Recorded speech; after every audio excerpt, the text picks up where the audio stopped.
Hey everybody, welcome back to 42 Days of Magical Practice, day 32, and we're going to continue to talk about toning. And okay, so the first thing that I want to get into here, I knew you couldn't resist. yeah, Just go for it. is that we like to think of. I think when anybody starts to think of like manifesting something, they think, oh, I'm going to start doing something that, I've never done before, or Right. whatever, right? Sure. Or we somehow separate, like, when we're doing an activity to manifest or create something versus, like, what I'm doing all day long. And I think it's super important when we start to look at, like, using our voice, because our voice is something we use all day long. So, I think there's, that's kind of like the entry point here. I mean, that's the focal point, that I want to start from is like, it's like, how do we put these toning exercises in context so that they're not just something that's like, the separate thing that we do or whatever. A technique. Yeah. I think that everything that we do, all the things that we've done so far,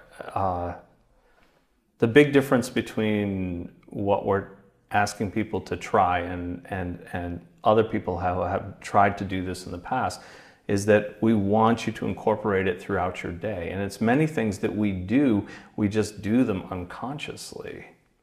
And we don't think, we've been lulled into this idea that these are just the natural way that we use these things, like our voice, is just sort of a common way that we engage in the world. And in this, at least this segment of the training, we learn that that's not the case, that these are very powerful instruments and techniques that we use to sort of shape and mold our world, or at least a tool that we can use to do that. It can, for some people, it can be as precise as a scalpel. For others, it's a sledgehammer.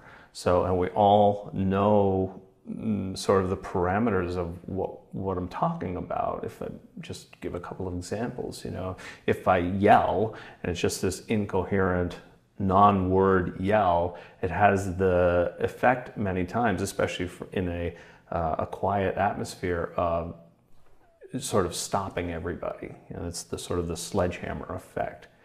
And of course, we can say, we hear written, in books, right, that those words cut me like a knife, right? So the words were so precise and so exacting that it felt like they severed something or cut something, or injured you in some way, a very precise way. So we're shaping our world and shaping our communication and our surroundings with our vocalizations all the time. We've just been sort of lulled into this sleep that it's something that's just a way that we get what we want, or we bring me this, or here's this report you asked for, or just some kind of communication tool to make our lives go a little bit smoother. But in reality, when we can, again, break this into a very complex system, all of those words, all of those tones, the way that they're projected, they all shape our world to one degree or another. So it's a very powerful tool, and again, one of the more elegant tools, I think. And again, you always have it with you. And so, and of course, the sounds, the different languages, it's not just our voice, right? It's the sounds in your environment as well, right? It's not just vocal sounds. It's what's the sound of rain induce in you?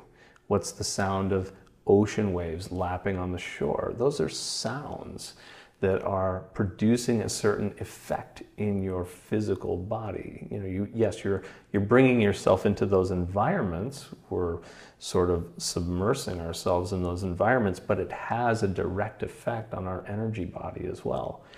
And that direct effect on our energy body has a direct effect on our physical body. People go to the beach and relax. They feel like they can take a deep breath, right? And we can go into all these things. Oh, there's a lot of negative ions there and they're good for us, so it helps us.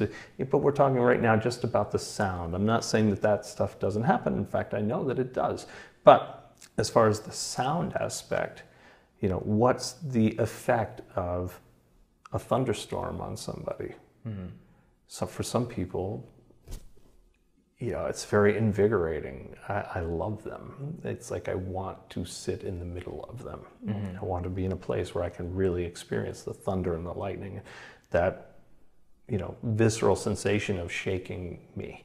But for some people, it's terrifying, and they're going to run and hide in the basement, depending on their experiences. And again, just the resonance of your aura, your sphere of sensation, and how that blends with it. How do you utilize it, right? Mm-hmm. For some people, little kids singing, especially their own kids, is like very endearing. For me, it's like nails on a chalkboard. Just for me. I mean, we could judge me on that, you know, but silent judging. Silent judging happening, yeah. Right? Exactly. But that's for me. Yeah. It's not something that I enjoy. So the types of music that people enjoy, but all of those things, they all have an impact on us. And our voice, when you really, really understand that, and in utilizing your voice, if you haven't done any type of voice work or chant work before, or even if you have, is it just something that you sort of pigeonhole into a specific time of the day or week for you, you know, after my yoga practice or during my Sunday services or Saturday services, whatever it is, or is it something that you then look at and expand into your week, mm-hmm. your waking hours? You know, how do I speak to people? How does this change, you know, the interaction between us? When somebody's really aggressive and they're speaking that way and they're in your face, the same thing brought to you in sort of a pleading way or a, you know, a softer way may get far more response, or it may not. It may have the opposite effect, right? So they may feel more aggressive at that point or feel like they have the upper hand at that point. But the point is, again, that the way that we use our voice shouldn't be contained to just these times of specific practice of chanting or singing or whatever we're doing, right? That spoken word should be engaged in a very conscious way throughout our day. And when we do that and we have a nice understanding of that through practice and repetition, and these times of practice just enhance those aspects of it. You know, when you think of the word, like we said before, like you know, that the vowel sounds, right, produce sort of these well springs or open up these well springs of energy within us and connect to that infinite source of those as well, right? And so, and the consonant sounds sort of shape it. It's like we can start to think about even small words that we use and the way that they're put together and the effect that they have. Like if I say the word cut, it's like we can hear like that hard, you know, k sound and a hard t sound at the end and this sound in the middle. So it's like, again, it's like we're, you know, we don't usually think of cut as being a subtle thing. It's a sharp thing. It's a finite thing, right? Mm-hmm. It's not something that extends for a long period of time. It's short. And just the form and the texture of the word and all of the words give us an idea about the power of sound and the type of energy that it puts out there. Mm. And so, again, as we grow as practitioners, we become more and more aware of this, and we utilize it more and more in our practices, whether it's just within the time when we're actually doing ritual or practice or whatever we're doing, our manifestation, creation, what have you, or do we actually bring it into our daily world consciously, because you're doing it already. You're already doing it. Everybody who speaks is doing it. So, but the idea is, can I do it consciously and really think about, what is, how harsh is my voice in normal speaking terms generally? And when I speak to certain people, when I speak to my children, what type of voice am I using? When I speak to my spouse, what type of voice am I using? When I speak to my superiors, what type of voice? When I speak to people who are working for me, what type of voice? When I'm ordering pizza on the phone, what kind of voice am I using?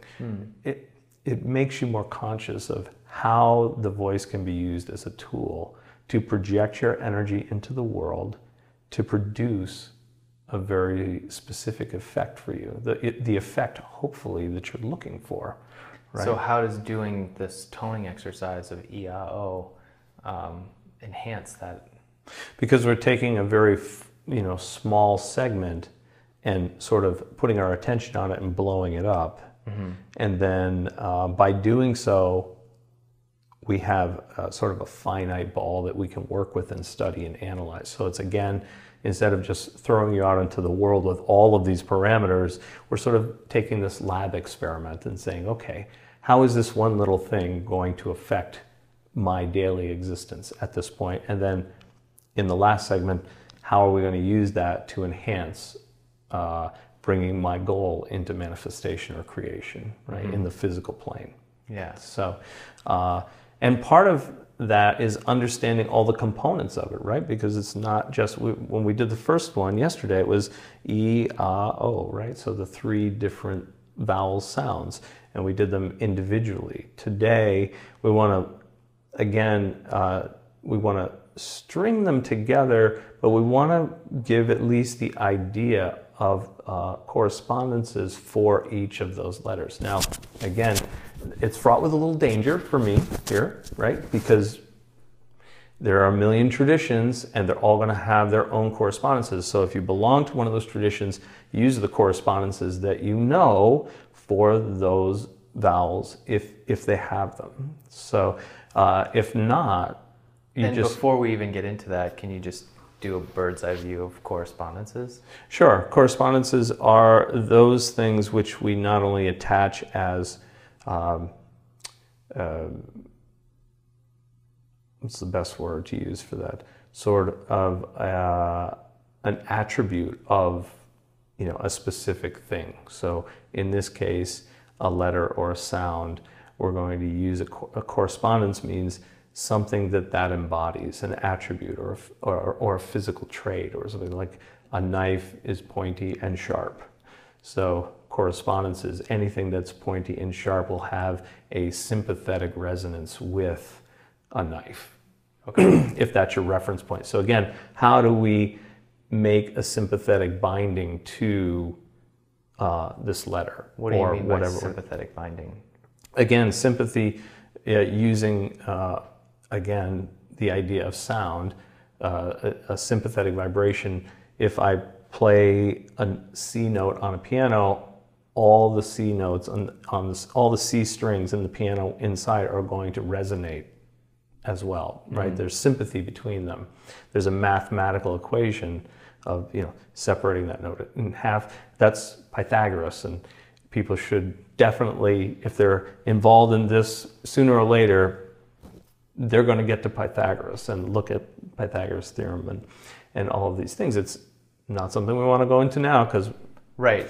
Plus, we'll put everybody to sleep with the math. So, but you will eventually delve into that because it'll make things more understandable. You'll have a better understanding of everything that you're doing. So again, the idea is that regardless of where that C is on the keyboard, when you hit 1, all of them will resonate. Because there's sympathy between them. There's a sympathetic link between them. They resonate at the same frequency. So what we're saying is each one of those sounds has a sympathetic resonance with other things. Right. Like what kinds of other things? It could be, really, it could be anything. I mean, sometimes we don't even know, but the idea with sympathy is to basically, if you can make a direct connection, the more clear the connection is in your mind of linking two things together, the more, the stronger that bond is going to be. Mm-hmm. So if I say two names are very similar, like Mark and Mars, mm-hmm. there's going to be a correspondence between those. There's only, a letter difference, right? S and K. So, but the first three are very similar, or they're the same. Not even similar, they're the same. Right, so there's going to be many aspects of that planetary, the aspects that are in that planetary configuration go into that name. Mm-hmm. So, and probably the name itself is just a derivation or a rending down of that. It wasn't unusual for people in ancient days to name their children after or some variation of those, deity names or whatever. They knew this idea of sympathy and correspondence, so that some of the attributes of that entity would be transferred to the child. Mm-hmm.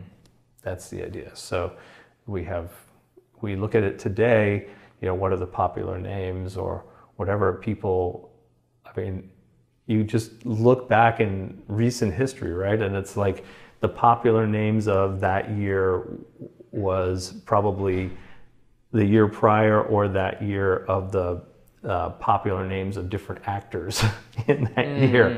So, certain years we get all these Noahs. Certain years we get all, there's a certain rate of Trents, certain name. So we name them because we like the sound of that name, or we're thinking that somehow there's going to be, in a very, maybe not a conscious way, but a sympathetic link between them, because I like that so much, or I like that actor so much, or that person so much, I'm going to name my child this, and there's going to be that bit of binding between them. So how does that work with the toning? The toning is the same. So when I go back to the toning, we look at, again, not making it too specific, but at the idea, let's take a broader spectrum. Because what you're saying is there's not just one correspondence for each vowel sound, there's a whole and some of them will be revealed to each person by themselves. As they get more familiar with it, you'll link your own correspondences to it as you have experience with it. And that's a beautiful part, right? Because that makes it individual for us. Yeah. And again, trust your own experience, not just your want, but your actual experience. Trust your experience with this more than someone else's idea or label for those things. Trust your experience because it's individual. You're a fingerprint. It may be slightly different for you than it is for everyone else, and that's okay, as long as we're not fooling ourselves, right? We want the truth more than we want to be right. So that's really important to keep putting out there, that you want the truth more than you want to be right, and the truth will come from your experience. Mm-hmm. I do this, this happens. I do this, this happens. I do this, this happens. That's my experience.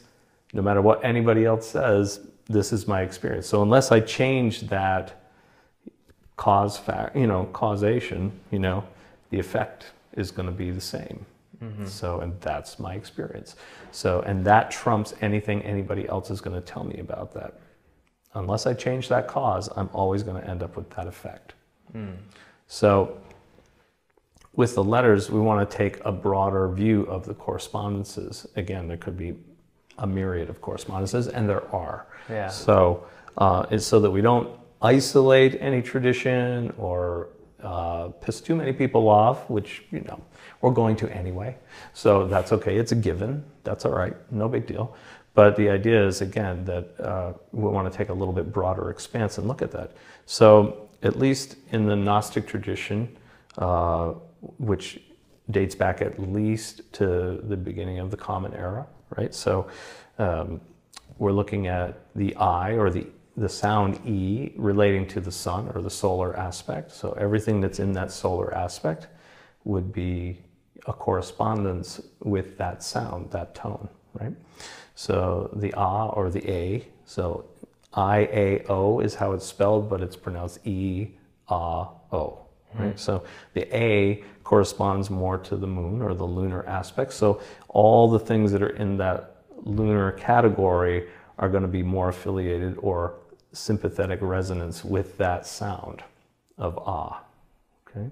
And the O refers to Saturn. So again, how I picture it, and you know, a planetary aspect with the rings around it. Of course, that's the classic, you know, thought that most kids would have, right? Saturn has the rings of Saturn. So, you know, when I think of it that way, it makes it clear.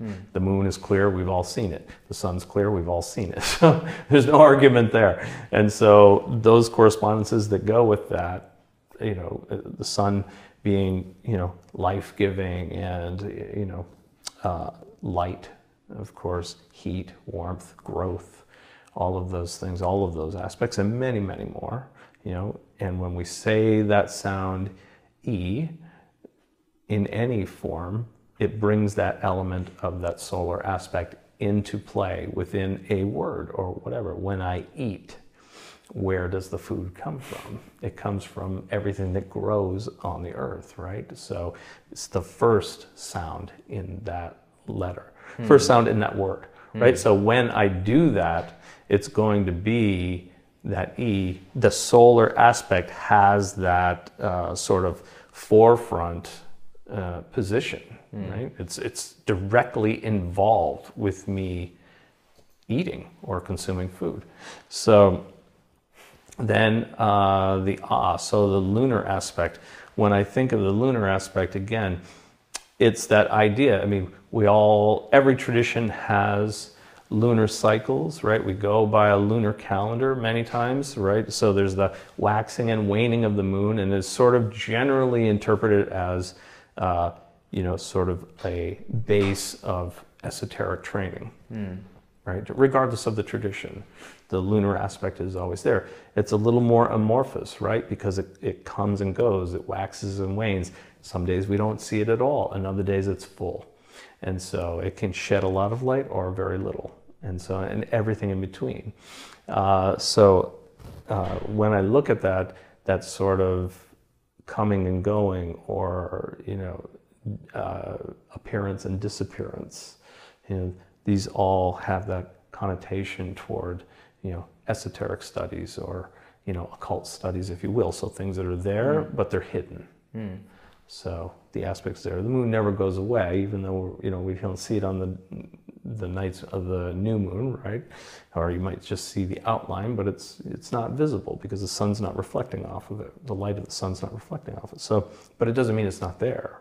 So it's just a different aspect of it, right? So all of these things and everything that in your tradition, if you have a tradition, and if you don't have a tradition, and this is your initiation or your foray into these types of things, you know, you're going to find probably more things on lunar aspect than on any other planet. There's more stuff on the moon for esoteric training in any tradition than there is in anything else. So, you know, go at it. But I would stick with things that are sort of more of the traditional general ideas of the lunar. Unless, again, you have a tradition, then you go for the specifics of that. The lunar also goes more to the feminine, solar goes more to the masculine, you know, so we get all that. So when we look at the other, and I would say one thing, again, solar tends to be daytime, right? Lunar nighttime. So again, we're looking at all these correspondences, how they balance each other out. So, and then Saturn. And Saturn is, you know, takes care of time. So it makes things a little more finite for us. You know, it's the most solid as far as heavy gravity. You know, there's that sort of aspect to it where things seem a little bit more pertinent, things seem a little bit more compressed on top of us, and look at our culture, how we're sort of always contained by time. Do I have time for that? Do I not have time for that? Do I have, and one of the best parts about making, an esoteric tradition part of your life is that we tend to throw off a lot of those shackles of time, right? So time doesn't rule us as much, right? We find time, we're not contained by it as much as other people. We don't put as much emphasis on it, right? So you feel a little bit more free. You don't have those shackles around you all the time. That's kind of how it is. So again, if we think of Saturn being heavy, that's probably, and having a little more weight to it, or having a little more solidity to it, and then you're going to be in the right zone. And again, that aspect of time, that's going to go to the O. So, the balance of, solar, lunar, male, female, light, dark, all of those things, day, night, and then, sort of encompassed in that idea of the containment of Saturn, which is going to be, something that's binding or heavy. So what does that mean for when we're actually doing the practice of intoning those vowels? Right. Yeah. When we do the practice for today, we're going to do the same practice that we did yesterday. It's just that I want you to make a short list, even if it's just the things that I've said, very short list of those correspondences, and just think about them. Just think about them ahead of time.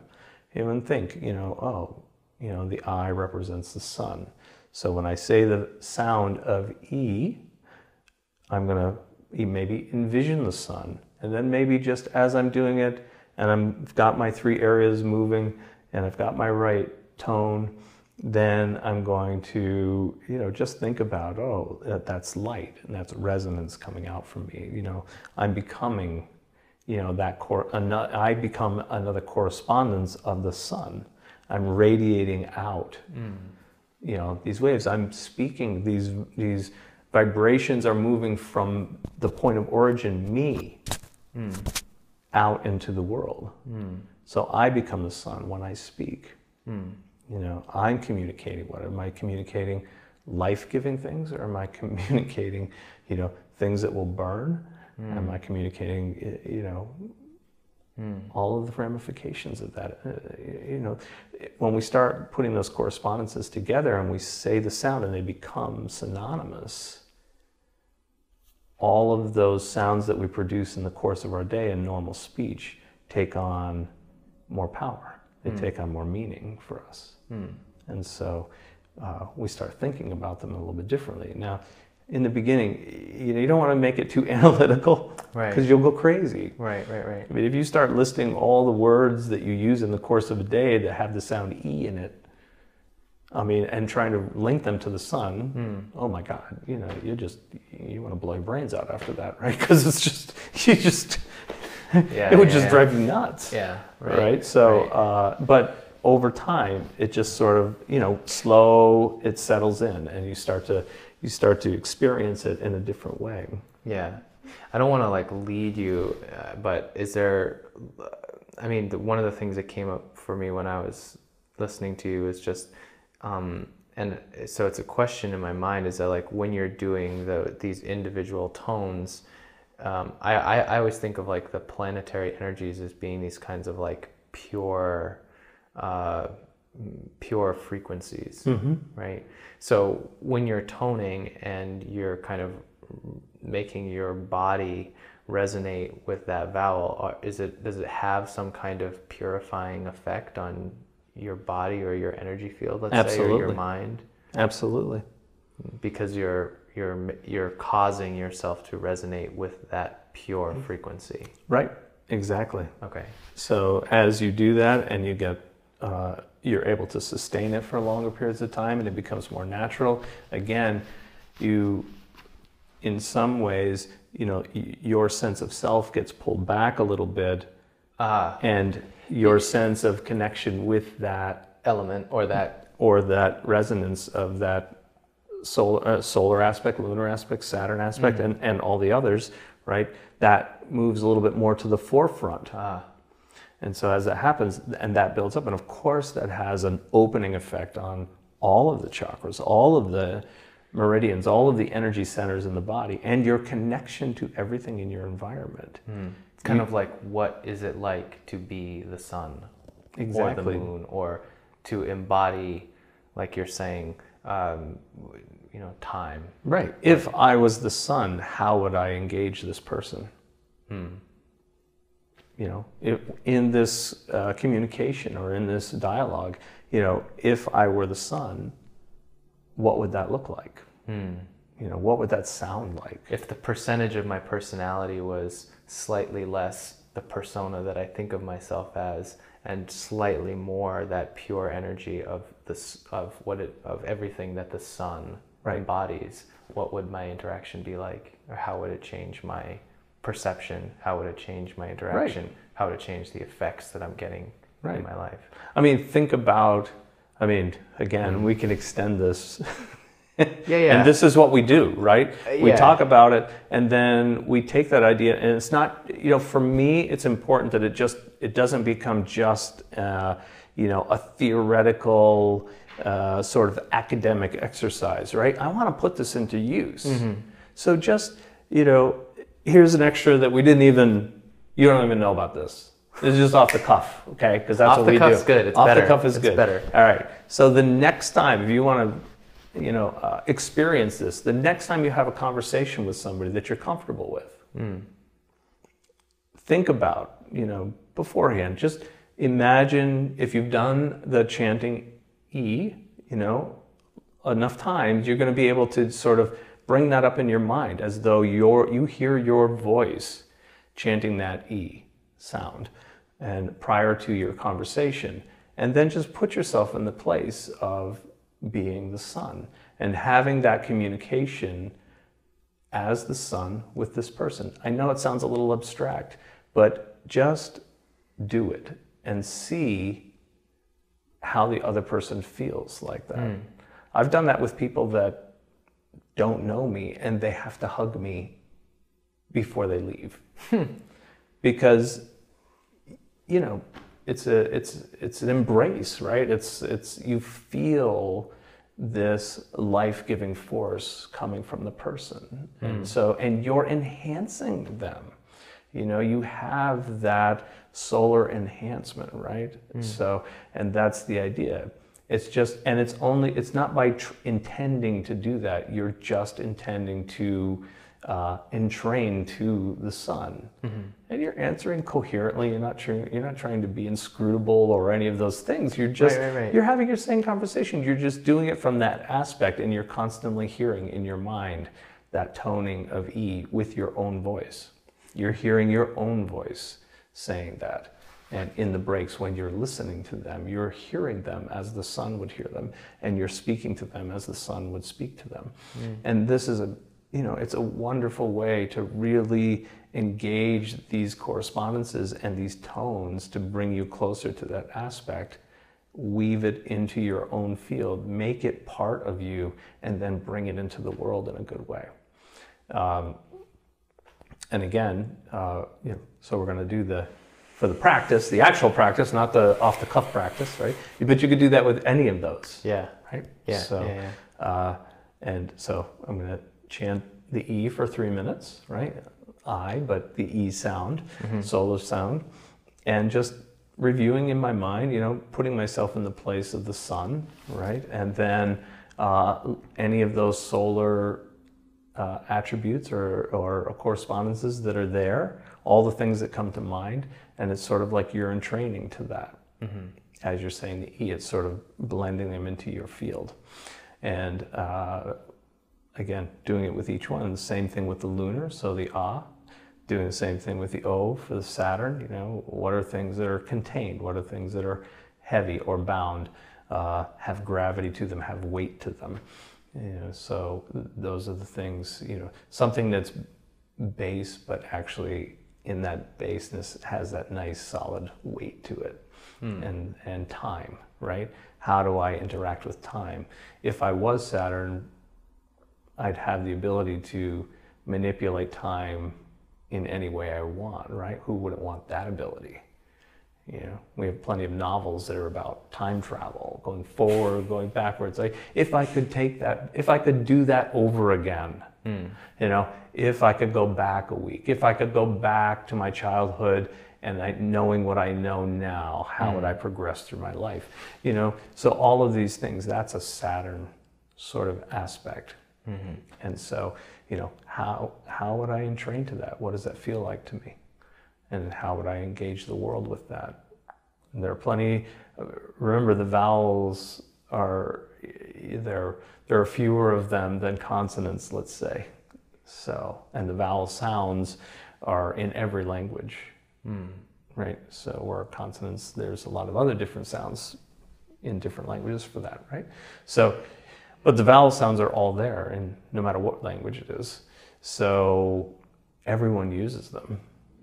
And they still, no matter what language it is, it still has that correspondence or impact in the world. You know, how do we consciously take that in and utilize it as a creative force? How do we entrain to it ourselves, and then how do we emanate that into the world? It's through what we say. It's through how we, you know, yes, it is our actions afterwards, but first it's the thoughts. That's what we're doing now, right? Analyzing what we're doing, putting a little bit more understanding with each one. And then, you know, now it goes to the words, right? So now we're going to, with that new understanding, we're going to speak in our world and create in our world with our speech in a different way than we did before, hopefully. You know, so nice. And that's what we do. Nice. Yeah. Yeah, that was good. It was a good breakdown. Is it a good breakdown? So good. Yeah. Well, that's good. I Yeah. mean, it's that understanding, you know, getting a general idea in that first yesterday, and then breaking it down so we have a little bit more, a little deeper understanding, and, you know, that'll open up, boy, you know, a lot of ramifications when we start thinking about it. Again, not to get too crazy with it right now. This is a cursory, you know, dive into this, just to understand that, you know, these things are, what we've been taught is superficial, day-to-day, whatever, just normal conduct. It has so much more to do in our world than what we've been led to believe, and so much more in creating our world. Yeah. I mean, why do great orators command, you know, vast numbers of people, and people who have whatever kinds of voices that aren't very, you know, pleasant to the ear for most people? You know, it's not so, right? So there's all of those things. Why do we like certain singers rather than other singers, right? It's the resonance of their voice and the types of music that we listen to. All of those things, they make a difference. We respond. Our field of vibration responds to those things in a very specific way. And obviously those that are most popular responds to a broader group of people, right? And so, you know, we can look at that and say, oh, okay, you know, in this culture, this is something that is broadly accepted. So there are a lot of vibrational resonance in many people there that have a sympathetic link with this type of tone, or this type of music, or this type of sound. So, and again, we're talking about the voice because that's what we have to work with, but it's also extend that idea into your environment. You know, what are you listening to? You know, that you'll entrain to. You entrain to all of that. You know, what are the nature sounds that you like? What are the ones that you don't like? You know, all of those things will give you a better idea of who you are at this moment, how those things can be manipulated and changed, either tamped down or brought up. Put in the balance and put in the symphony of your life that you want, rather than just taking whatever somebody hands to you. Yeah, rather than just whatever. Rather than just whatever. What somebody else wants for you shouldn't be more important than what you want for yourself. Amen. There you go. All right. That is a little longer for day 2, but hey, you know, we touched on some valuable things. That's what you get. Yeah. That's what you get when you take me half off the leash. Yeah. Totally. All right. Cool. There you have it. That's a wrap. All right. Good. I'll see you tomorrow. Yeah.